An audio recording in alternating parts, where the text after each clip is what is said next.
Today, we're plunging into a topic that, well, it touches nearly every corner of our digital lives, often without us even realizing it.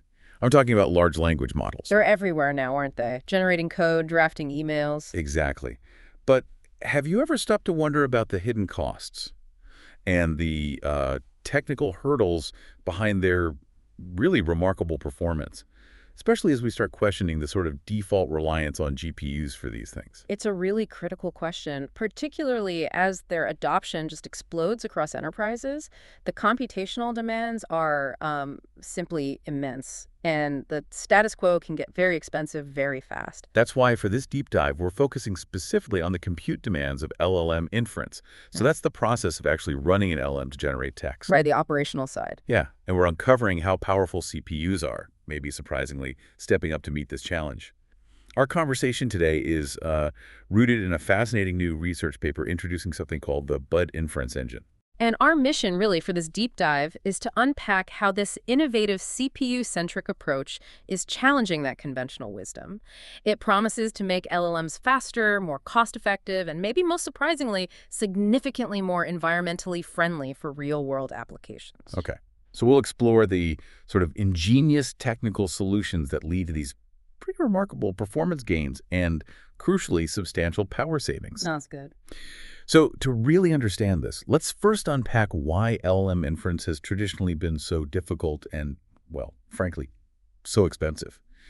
We see LLMs integrated into countless applications now, Right. creating this massive demand for more efficient solutions. And historically, yeah, the industry has leaned very heavily on GPUs for LLM inference. Now, GPUs are undeniably powerful, we know that, but their cost presents a significant barrier for enterprises trying to scale their LLM-enabled products. And it's not just buying the cards, is it? No, exactly. It's not just the initial purchase. It's the ongoing operational expense. Power, cooling, maintenance, it all adds up. And part of that operational expense stems from how LLMs traditionally operate, right? That sort of one token at a time sequential approach.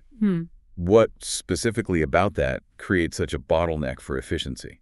You've hit on a crucial point there. An LLM generates a single word or maybe part of a word, a token, based on the input and everything that's already generated. Right. The sequential method, while it's fundamental to how these models work, it really limits how effectively you can utilize all those expensive computing resources. It's like having a super fast assembly line that can only produce one tiny part at a time. Okay, yeah, I get that. Yeah. So to bring those running costs down, increasing the tokens generated per second is absolutely vital. And I understand that while batching multiple requests together can increase overall throughput, achieving truly superior batching requires incredibly optimized memory utilization that scales efficiently with that batch size. Is that fair? Precisely.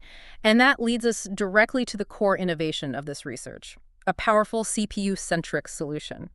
They've introduced this Bud Inference Engine, specifically designed to accelerate LLM inference by fully leveraging modern CPU architectures. Okay, a CPU-centric approach.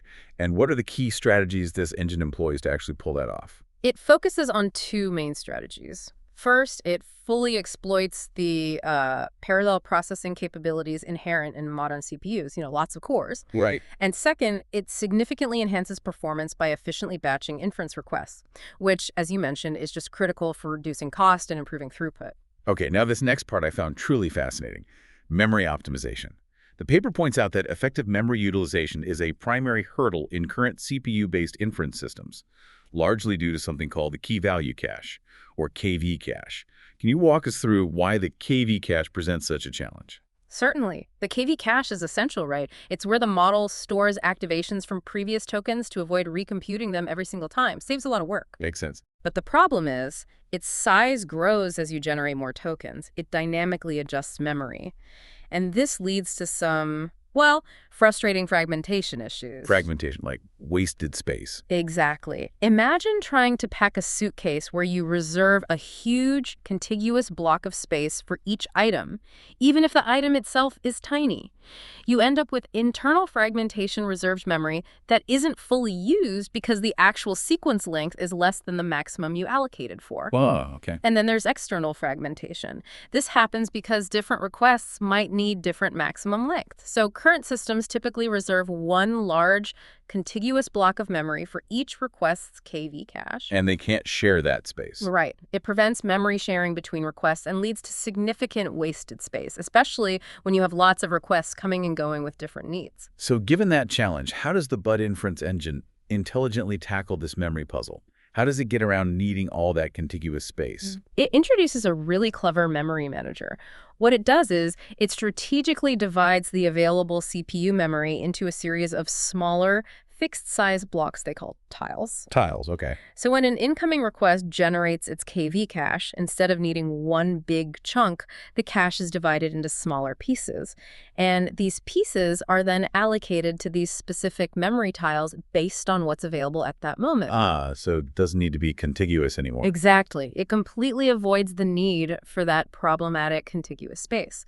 And this is a game changer because it means reserved memory gets fully utilized, especially when there are enough incoming requests to fill those tiles. And releasing the memory. Yeah. Once a request is completed, the tiles it used are efficiently released back to the index, ready for new requests. It's much more dynamic and efficient. This sounds a bit familiar. Is it like paged attention that we hear about in GPU systems? It's a very similar principle, yes. Yeah. Good catch.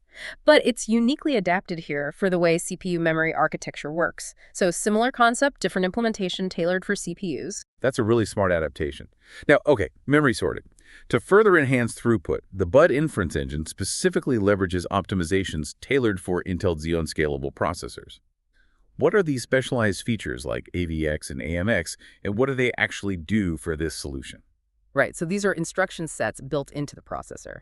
AVX, or Advanced Vector Extensions, basically facilitates the parallel execution of operations on broader data vectors. So processing more data at once. Think of it like this. Instead of processing one number at a time, AVX lets the CPU grab a whole chunk of numbers a vector and process them all simultaneously, like upgrading from a single-lane road to a multi-lane highway for your data. Got it. And AMX, Advanced Matrix Extensions, that sounds even more specialized, maybe for AI workloads. It mentions BF16 and innate data types. Exactly. AMX is an optimization specifically designed for AI and HPC workloads on CPUs. And yes, it supports BF16, which is bflt16, and in8, integer 8-bit. These are optimized smaller numerical formats. Why use smaller formats? Well, they require less memory and less processing power than standard formats like, say, FP32, but they do it without a significant loss in the model's accuracy for many AI tasks, so it makes computations much more efficient. Okay, and AMX uses these formats with, what were its core components? It has two main components. First, tiles. These are 8 two-dimensional registers, each 1 kilobyte in size, designed specifically to store large chunks of data right near the core. Like little super fast scratch pads. Kind of, yeah. Perfectly sized for the big blocks of numbers, the matrices that you work with in AI calculations. And then there's TMUL, or tile matrix multiplication. TMUL. Yeah, it's an accelerator engine attached directly to those tiles. And its whole job is to perform matrix multiply computations, which are absolutely fundamental to how transformer-based language models like LLMs function. It's the core math operation, really. So by combining these AMX components, the tiles for storage and TMUL for the math, the system can store more data right there per core and compute much larger matrices in a single operation. That sounds like a significant additional boost for token generation. It absolutely is. It's a truly potent combination specifically for these kinds of AI workloads, allowing the CPUs to, well, punch significantly above their weight compared to CPUs without these extensions. Okay, so that's optimizing the core itself. But the solution also scales up impressively by optimizing CPU utilization with multiple workers, right? It does, yeah. Beyond these single core and instruction set optimizations, you need to effectively use all the cores on the chip. And this is where something called no-MA node isolation comes into play, isn't it? The paper mentions constraining each worker to run on cores specific to a no-MA node. What's the practical benefit of sort of isolating workers like that? It's all about memory latency. NUMA stands for non-uniform memory access. In systems with multiple CPU sockets or even complex single sockets, accessing memory attached to a different socket or region takes longer than accessing local memory. Okay, so keeping things local is faster. Exactly. By constraining a worker's processes and the memory it frequently accesses to stay within a single NUMA node, you significantly reduce that memory latency. You get much higher performance compared to processes that might jump between NUMA nodes and constantly have to fetch data from farther away, causing delays. Makes sense. Did they show results for this? They did. For instance, in their experiments with a machine that had 4 NUMA nodes, they demonstrated that running 4 different workers, each isolated to its own NUMA node's cores, delivered an aggregate server performance of over 1,850 processed tokens per second and over 300 generated tokens per second for Llama 7B. Pretty substantial. Wow, that's impressive. It really shows how fine-tuning that resource allocation can lead to serious gains. And they also found something about the number of threads per worker. Yes, interestingly, they found that setting the number of threads for each worker slightly less than the actual number of physical cores in that NUMA node yielded the optimal performance. Huh. Not just maxing it out. Apparently not. It suggests there's a sweet spot, perhaps related to cache usage or thread management overhead. It's these kinds of nuanced details that turn theoretical gains into real-world optimized performance. Okay, these optimizations are clearly effective, and the results they achieved are genuinely compelling, not just for speed, but for something else that's, well, critical in today's world. Absolutely. This is where it gets truly impactful, I think, for everyone listening. It's not just about raw speed. It's about the environment too, right? Yeah. Let's talk about these powerful results. First, the performance gains. This accelerated inference engine delivers, what, an 18 to 22 times improvement in generated tokens per second? That's the headline figure, yeah.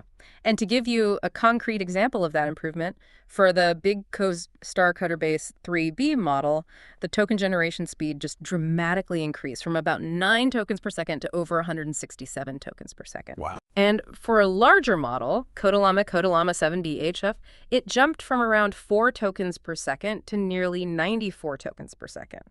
And this was on 4th-gen Intel Xeon scalable processors with 32 virtual CPUs. So 32 vCPU cores.